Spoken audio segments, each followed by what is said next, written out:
When Love and Hope Becomes the Risk, episode 16. At the end of the previous episode, survival can be imposed, but love is always a choice. This is the Sci-Fi Griot. I'm your host, Nicholas Cunningham. And in the last episode, we talked about survival that comes at a personal cost. Lives extended, bodies repaired, and system preserved, but often at the expense of autonomy, identity, or dignity.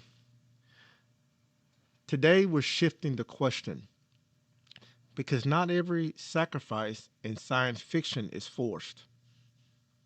Some sacrifices are chosen. Some futures don't demand that we give something up. They ask whether we're still willing to open ourselves, to risk connection, to risk love, to risk hope, and that's a different kind of danger. Because hope can hurt, love can fail, connection can leave scars that survival alone never would. Science fiction, they understand this. That's why so many stories about the future aren't really about technology. They're about emotional exposure in worlds that no longer rewards it. In the show Her presents a future that is calm, efficient, and emotionally optimized. People are rarely alone, but they are deeply isolated.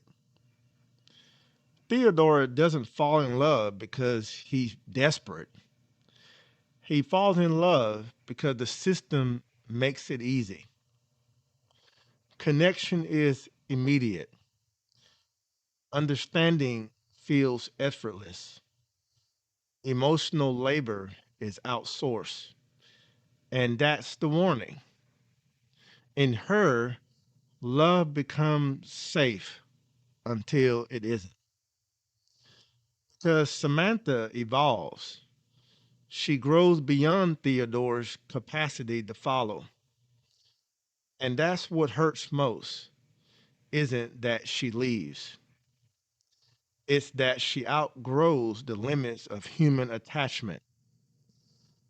The film asks this question: what happens when love no longer requires to be reciprocal? And deeper still, the question is, what happens when technology becomes better at listening than people are willing to be? Her suggests that choosing love in the future means accepting impermanence and choosing it anyway. That's the risk. In the film Arrival, Arrival reframes sacrifice in one of the most profound ways sci fi has ever attempted. Louise Banks doesn't choose to save the world, she chooses to understand it. Language becomes connection, and connection becomes transformation. And then comes the revelation. Louise knows what will happen. She knows the love will end. She knows the child will die. She knows the pain is inevitable. And still, she chooses it. In the film Arrival, it asks a question most science fiction avoids: is meaning diminished by loss or defined by it? This is not a heroic sacrifice. This is informed vulnerability. Louise doesn't prevent suffering, She chooses a future that includes it. Science fiction rarely grants us this kind of agency. And when it does, it asks, would you still say yes if the ending was guaranteed? In the film After Yang, the film is a quiet science fiction. No catastrophes, no villain, no dramatic collapse, just loss.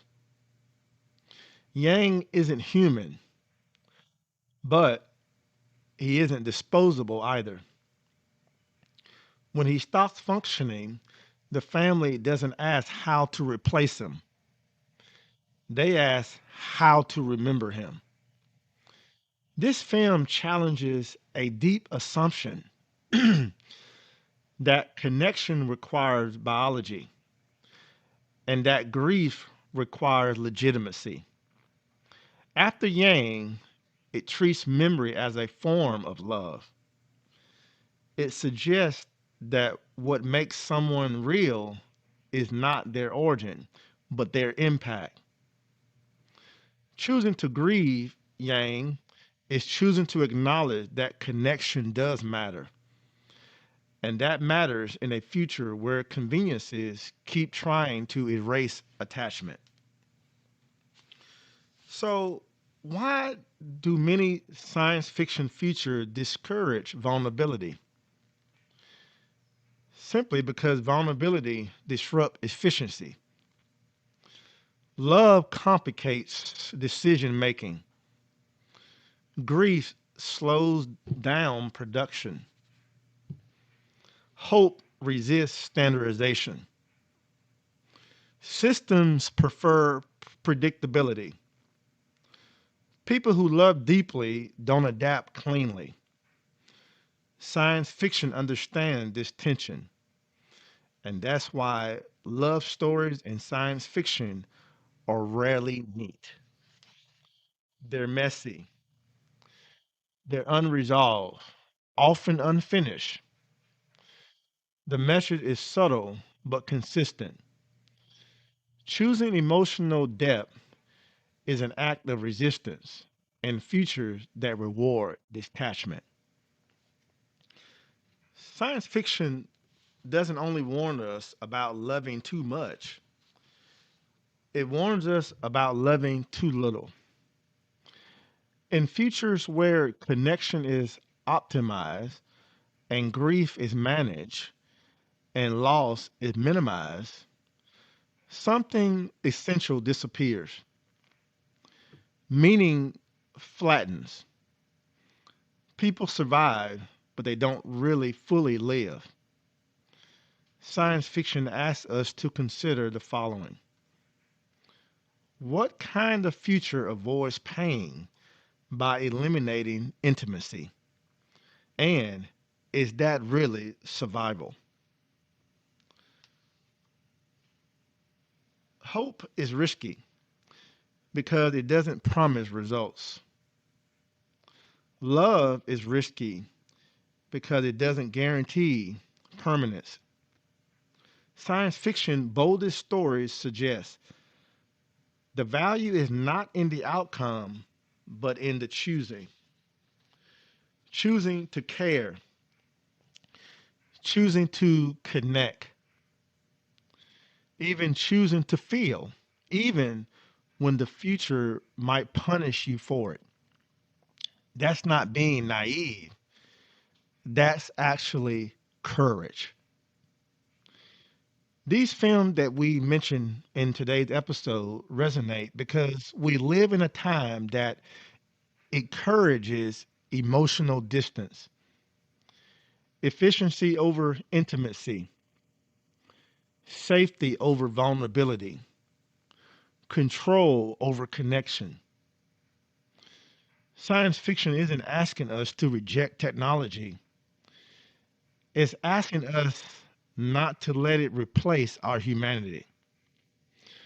Because the future doesn't fail when machines think, it fails when people stop feeling.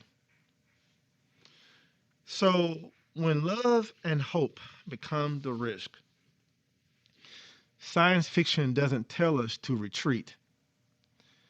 It tells us to choose carefully and bravely. Next, we're going to look at a harsher question. Not love chooses freely, but survival decided selectively. Who gets saved? Who gets left behind?